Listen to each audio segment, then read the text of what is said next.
Hello friends, আমি অনেক দিন তোমাদের সাথে দেখা সাক্ষাৎ করতে পারিনি। আর কেন করতে পারিনি সেটাই তোমাদের সাথে আজকে আমি শেয়ার করব। তো চলো এখন বেশি কথা না বলে ডাইরেক্ট তোমাদেরকে দেখিয়ে দিই আমি কেন নিজের বাড়ি ছেড়ে ভাড়া বাড়িতে চলে গেছি। আজকে তোমাদের সাথে পুরোটাই শেয়ার করব। এই যে দেখো, বাড়িতে কাজ হচ্ছে, তাই বাড়ি ছেড়ে ভাড়া বাড়িতে চলে গেছি এখন। তাই কয়েকদিন তোমাদের সাথে আমি কোনো ভিডিও, কোনো শর্ট শেয়ার করতে পারিনি। বাড়িতে কাজ চললে জানোই তো কত ঝামেলা হয়, কত ব্যস্ত থাকতে হয়। তাই হাজার চেষ্টা করো তোমাদের সাথে আমি কোনো শর্ট বা ভিডিও আমি তোমাদের সাথে শেয়ার করতে পারিনি, কারণ আমি অনেকটাই ব্যস্ততার মধ্যে ছিলাম। তো আজকে আমি ভাবলাম তোমাদের সাথে একটু শেয়ার করি, তো চেষ্টা করলাম।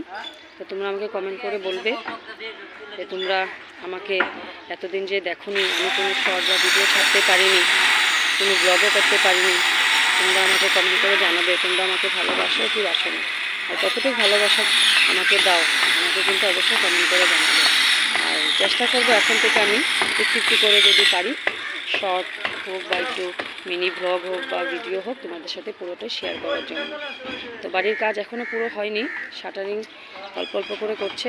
আজকে এতটুকু পুরো ফিনিশিং করবে। আমাদের ঢালাইটা হবে সরস্বতী পুজোর দিন, 3 তারিখ ডেট পড়েছে, 3 তারিখ। তো চলো এখন এখানে ভিডিওটা আমি শেষ করব। ভিডিও না বলতে পারো, মিনি একটা ব্লগ করেছি আমি।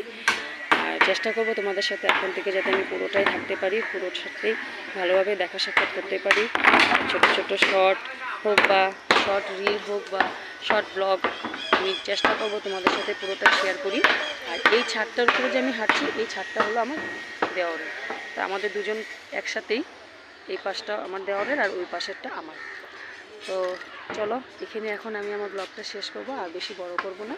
আর চেষ্টা করব তোমাদের সাথে একটু একটু করে এখন থেকে দেখা সাক্ষাৎ করার জন্য। আর আমার এই মিনি ব্লগটা তোমাদের কেমন লেগেছে অবশ্যই একটা কমেন্ট করে জানাবে। টাটা।